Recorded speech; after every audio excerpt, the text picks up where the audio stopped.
जय Hind aspirants.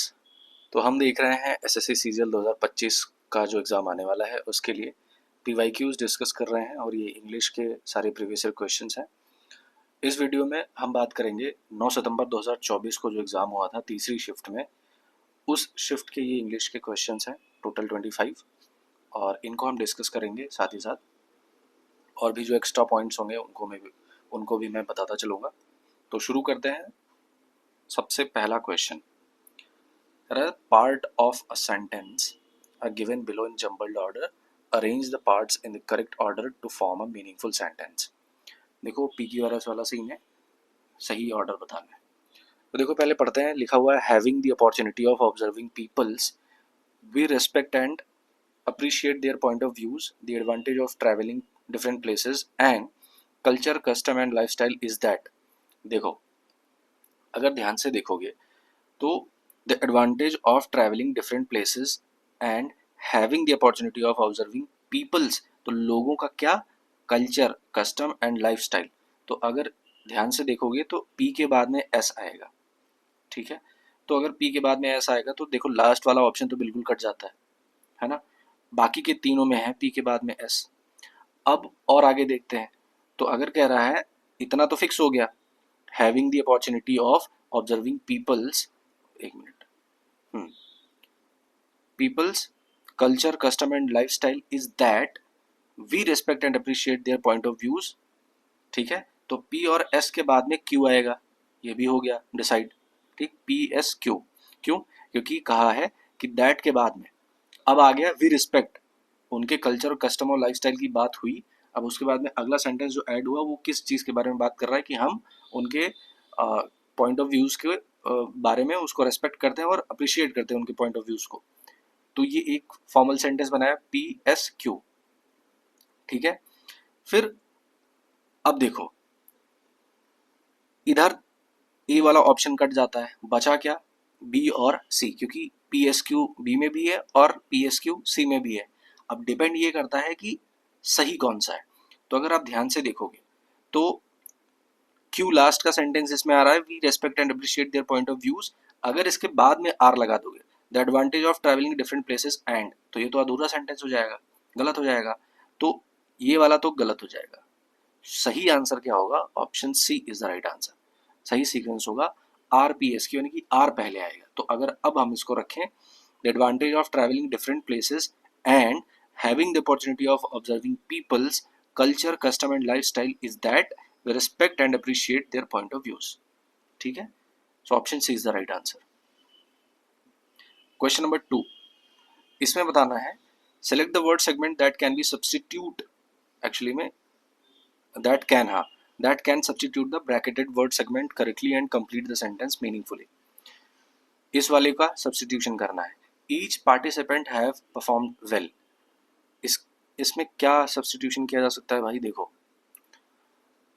Option में अगर हम देखें each participant has, each participant was, sorry has,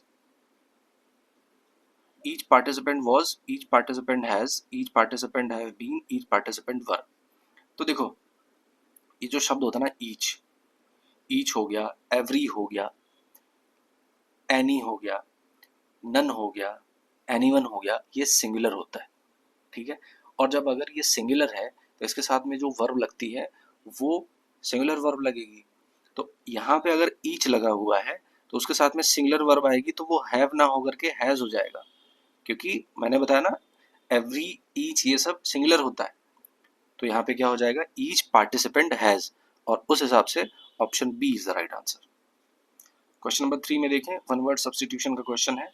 किसके बारे में, morbid compulsion to consume alcohol continuously, लगातार शराब पीने की इच्छा, कंपल्शन, वो किसके लिए होता है। तो ऑप्शंस में देखें, सेटरोमेनिया, मैनियाक, क्लेप्टोमेनिया, डिप्सोमेनिया। अच्छा देखो मेनिया तो पता ही है ना, मेनिया का मतलब होता है किसी चीज का पागलपन, किसी चीज का कंपल्शन करने की एकदम जोर से जो तलब होती है उसी को मेनिया कहते हैं। अब मेनियक जो लिखा हुआ है दूसरा वाला, मेनियक का मतलब ही होता है पागल, जो थोड़ा बुद्धि थोड़ा सा इधर उधर हो गई है, पागल होकर के घूमता रहता है किसी चीज़ को लेकर के, झक्की टाइप का, विम्स्कल बोलते हैं इंग्लिश में।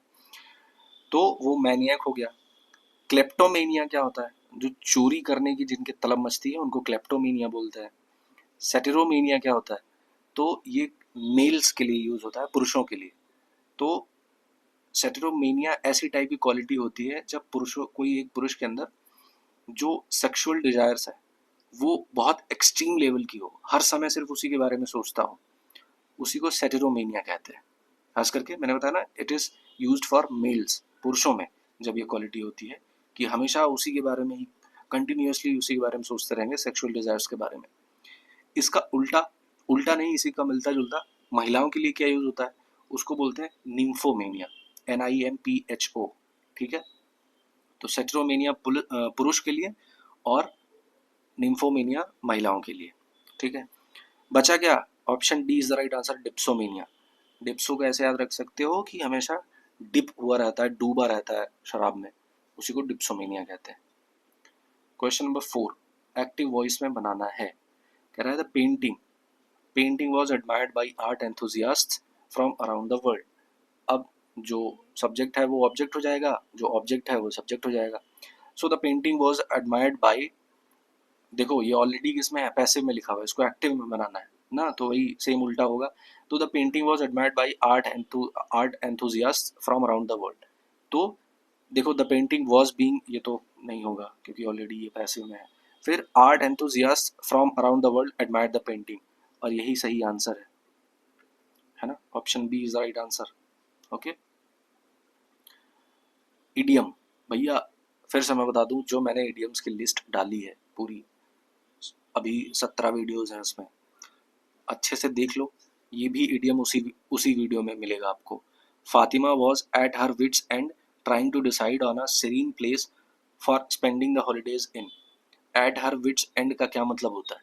देखो, विट का मतलब होता है इंटेलिजेंस, बुद्धि, और एंड खत्म हो गई, मतलब एक जगह आ करके किसी की बुद्धि खत्म हो गई, है ना, तो वो क्या होगा? So worried, confused or annoyed that she does not know what to do next. So worried, confused or annoyed that she became unconscious. So calm and composed that she knows what to do next. And so worried, confused or annoyed that she insulted others for no reason. देखो ये वाला तो होगा नहीं, सी वाला भी नहीं होगा, अनकॉन्शियस भी नहीं होगा। Right answer is option A, यही सही आंसर है। यानी कि वो जो फातिमा थी वो एकदम वरिड थी, कंफ्यूज और अनॉयड थी, उसको नहीं पता था अब आगे क्या करें। क्यों? क्योंकि भैया उसकी बुद्धि काम करना बंद कर चुकी थी, अब उसे नहीं समझ में आ रहा है आगे क्या करें। उसी को कहते हैं at her wits end. Question number 6, parts of the following sentence have been given as options, select the option that contains an error. Simple सी बात है, फाइंडिंग एरर का क्वेश्चन है। I are dancing with my husband at my sister's wedding. इतनी silly mistake है ना इसमें, एकदम मतलब कोई बच्चा भी बता देगा भैया क्या मिस्टेक है इसमें, और आपको भी पता चल ही गया होगा। आई आर डांसिंग नहीं होता भाई, आई के साथ में एम लगता है ना, तो यहाँ पे क्या हो जाएगा, आई एम डांसिंग, और इस हिसाब से option D is the right answer. Incorrect spelling बताना है, कौन सा ऐसा शब्द है जिसकी स्पेलिंग इनकरेक्ट है? अकोमोडेटेड, अच्छा अकोमोडेट, मिस्चीवियस, मिलेनियम या फिर प्रिविलेज। तो right answer is option B, mischievous. क्या मिस्टेक है भैया इसमें? इसमें जो CHEI लिखा हुआ है ना, उसी में उल्टा हो जाएगा एक मिनट, CHIE। ओके, CHIE, तब ये सही होगा, तब जाकर के मिस्चीवियस की स्पेलिंग सही होगी, है ना। अकोमोडेट सही लिखा हुआ है, मिलेनियम, अच्छा मिलेनियम पता है क्या होता है? 1000 वर्षों का जो समय होता है उसी को मिलेनियम कहा जाता है। प्रिविलेज, प्रिविलेज तो पता ही है, जो किसी चीज़ को कोई स्पेशल राइट दिया जाता है जब किसी को, उसी को प्रिविलेज कहा जाता है। आगे बढ़ते हैं, इसको एक्टिव वॉइस में बनाना है, पैसिव वॉइस में लिखा हुआ। कह रहा है ही will be made president by the people. अब शुरुआत कहाँ से होगी? बाय द पीपल से होगी, तो पीपल विल मेकिंग हिम, ये तो होगा नहीं क्योंकि कंटिन्यूअस का सेंटेंस है। The people will make him president by the people, bye the people नहीं होगा क्योंकि अगेन ये पैसिव वॉइस हो जाएगा। ही विल बी मेड, ये भी पैसिव वॉइस है। Right answer option B, the people will make him president, और इसी का पैसिव क्या हो जाएगा? He will be made president by the people. Okay, synonym बताना है किसका? टॉट का। टॉट का सिनोनिम बताना है, इसका मतलब क्या होता है? तो टॉट का मतलब होता है समथिंग स्ट्रेच्ड वेरी टाइट, बहुत कसा हुआ, खींचा हुआ। अब टॉट का फिर मिलता जुलता क्या हो जाएगा, स्लैक। स्लैक होगा नहीं, स्लैक का मतलब होता है ढीला, लूज। सही आंसर देखो साफ साफ सामने दिख रहा है, टाइट। ओके। अच्छा, टॉर्न का मतलब होता है फटा हुआ।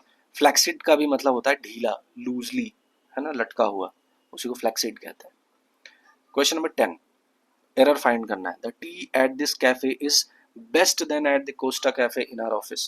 कितनी छोटी सी मिस्टेक है ना, कितनी साफ साफ दिख रही है क्या गलती है भाई। देखो, सुपरलेटिव डिग्री है बेस्ट, और सुपरलेटिव डिग्री के साथ में देन नहीं लगता, तो यहाँ पे क्या होगा, बेस्ट की जगह पे हो जाएगा बेटर। तो किस ऑप्शन में मिस्टेक है, जहाँ पे बेस्ट होगा ये, है ना, option C is the right answer. Antonym बताना है मिजरेबल का। मिजरेबल यानी कि अनहैप्पी, नॉट हैप्पी, है ना। इसका उल्टा मेलोडियस। मेलोडियस तो होगा नहीं क्योंकि it is related to sound, सुनने में अच्छा लग रहा है, तो ये होगा नहीं। सेटल्ड भी नहीं होगा, रिस्ट्रेन्ड भी नहीं होगा, है ना। रिस्ट्रेन का क्या मतलब होता है, नॉट शोइंग स्ट्रॉन्ग फीलिंग्स, एकदम एक एक भाव में रहना, भाव का खत्म हो जाना, शांत हो जाना, रिस्ट्रेन्ड हो जाएगा। Option D is right answer, cheerful, है ना। मिजरेबल का उल्टा चीयरफुल, नॉट हैप्पी का उल्टा happy, cheerful. Idiom again, to steal from a shop, एक दुकान से चोरी करना, उसके लिए कौन सा इडियम होगा। तो देखो, golden opportunity, green thumb, 5 finger discount या फिर ब्लैक शीप। देखो गोल्डन अपॉर्चुनिटी क्या होता है, गोल्डन अपॉर्चुनिटी तो पता है ना, बहुत बहुत इंपॉर्टेंट जब अपॉर्चुनिटी मिलती है तो गोल्डन अपॉर्चुनिटी होता है, वो तो होगा नहीं। ग्रीन थंब क्या होता है, हरा अंगूठा, कैसे।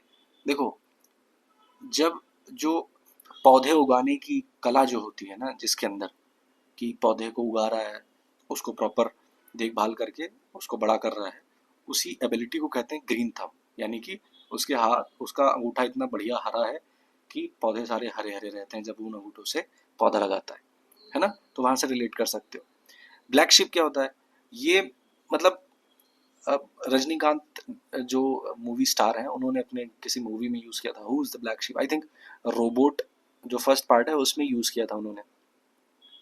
तो ब्लैक शीप क्या होता है, मान लो भेड़ों का झुंड है और 100 भेड़ें हैं, और उसमें से एक अकेली भीड़ है, मतलब भेड़ है जो ब्लैक रंग की है, बाकी सारे सफ़ेद भेड़ें हैं, लेकिन जो एक भेड़ है वो ब्लैक है, तो वो दूर से ही दिख जाएगी ना, सब में अलग दिखेगी, तो वही होता है ब्लैक शीप। यानी कि कोई एक परिवार में कोई ऐसा व्यक्ति जो मतलब जिसने गलती करी हो, जो कलंक लगा चुका हो परिवार पे, जिसको कोई ना पसंद करता हो, उसी को ब्लैक शीप कहते हैं। ठीक। अब बचा ऑप्शन सी। उस हिसाब से तो भैया देखो, एलिमिनेट हम कर चुके हैं, option C is the right answer, but इसका मतलब भी समझ लो क्यों 5 फिंगर डिस्काउंट। तो देखो, 5 फिंगर डिस्काउंट इसको रिलेट कैसे कर सकते हो। देखो, एक हाथ में ऐसे 5 उंगलियां होती हैं, अब जब इन 5 उंगलियों से हट लगा करके कोई चीज उठा लोगे तो मुट्ठी में उसको बंद कर लिया, चुरा लिया आपने, है ना। तो आपको वो डिस्काउंट कैसा मिला, 5 फिंगर डिस्काउंट मिला है। आपने वो डिस्काउंट अपने आप से ही अपने आप को दे दिया, अपनी 5 उंगलियों से उस चीज को पकड़ा और मुट्ठी में ऐसे कस के जेब में रख लिया, यानी कि चुरा लिया, अपनी 5 उंगलियों से वो डिस्काउंट खुद ही को दे दिया, है ना। रिलेट कर चुके हो ना, तो उसी को 5 फिंगर डिस्काउंट को कहते हैं to steal from a shop. Synonym बताना है किसका, कॉन्फिस्केट का। कॉन्फिस्केट का मतलब होता है जब्त कर लेना, तो रीस्टॉक तो होगा नहीं, है ना, डिस्ट्रॉय भी नहीं होगा। टिटिवेट क्या होता है, टिटिवेट का मतलब होता है जब किसी चीज में छोटी छोटी इन्हेंसमेंट्स किए जाते हैं, उसी को टिटिवेट कहते हैं, ये भी नहीं होगा। राइट आंसर क्या होगा, ऑप्शन सी, सीज। सीज का मतलब भी होता है जब्त कर लेना, है ना। तो कन्फिस्केट का सिनोनिम हो जाएगा seize. Question 14, most appropriate meaning बताना है किसका, एडिबल का। तो एडिबल उसको बोलते हैं जिसको खाया जा सके।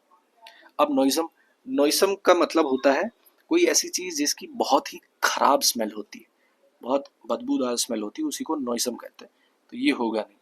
मॉर्टल उसको कहते हैं जो कभी न कभी मरेगा।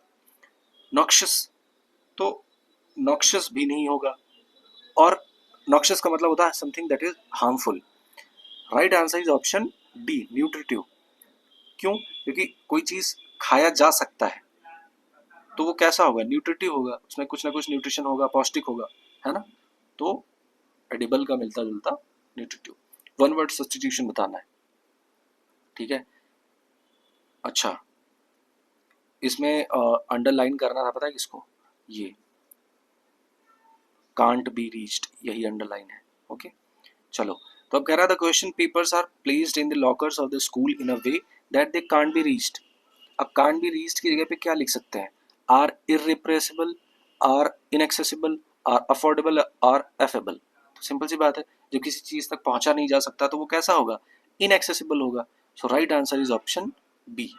Okay, question number 16, one word substitution बताना है। इसके लिए इन शब्दों के लिए भाई क्या है? An order of law requiring people to remain endorse.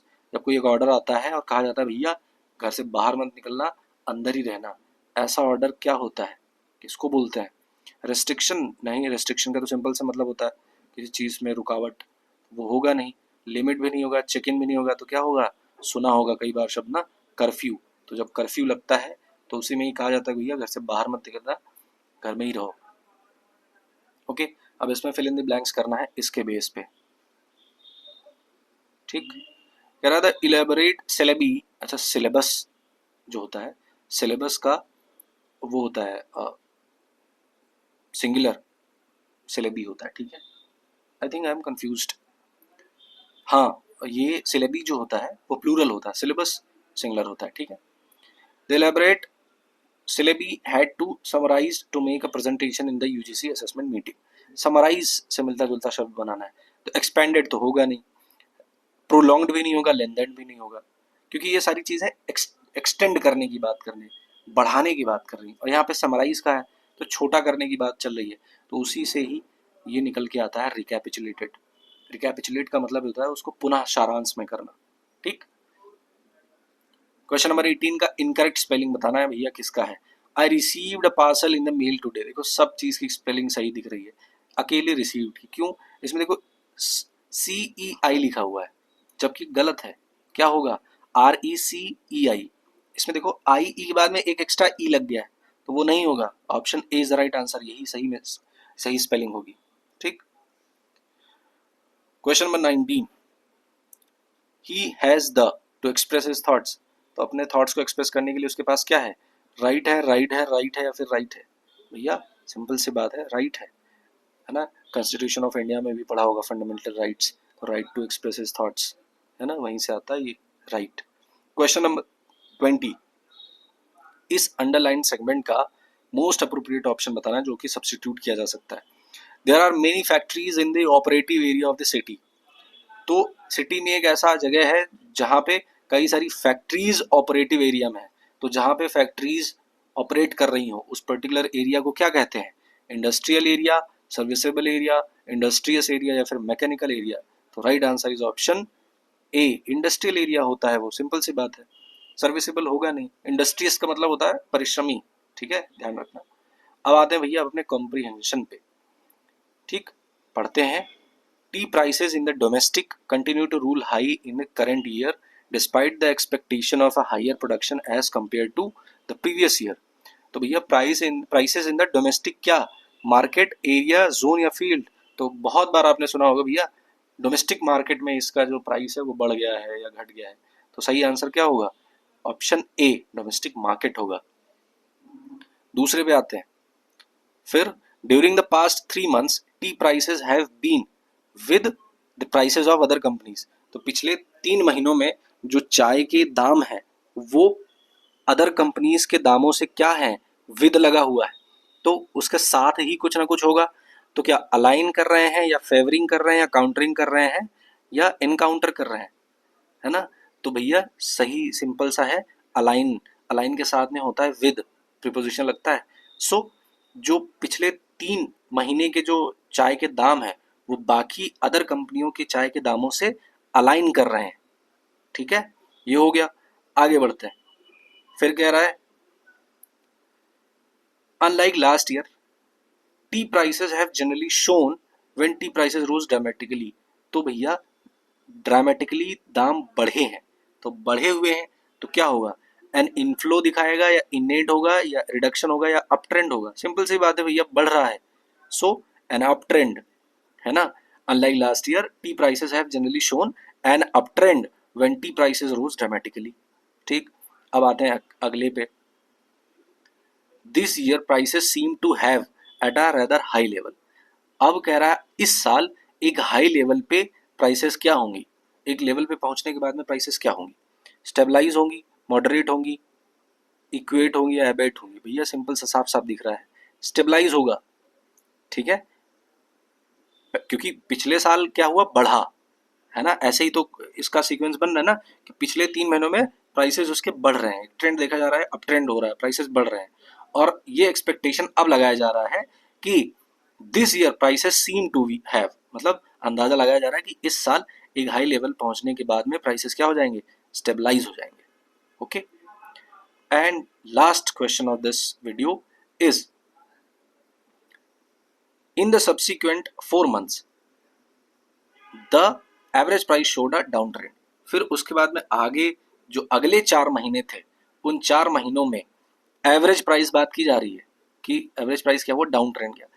यहाँ पे लिखा हुआ है 4 months और एवरेज इधर लिखा हुआ है, तो भैया ये मंथली होगा, हाफ ईयरली होगा, वीकली होगा या ईयरली होगा।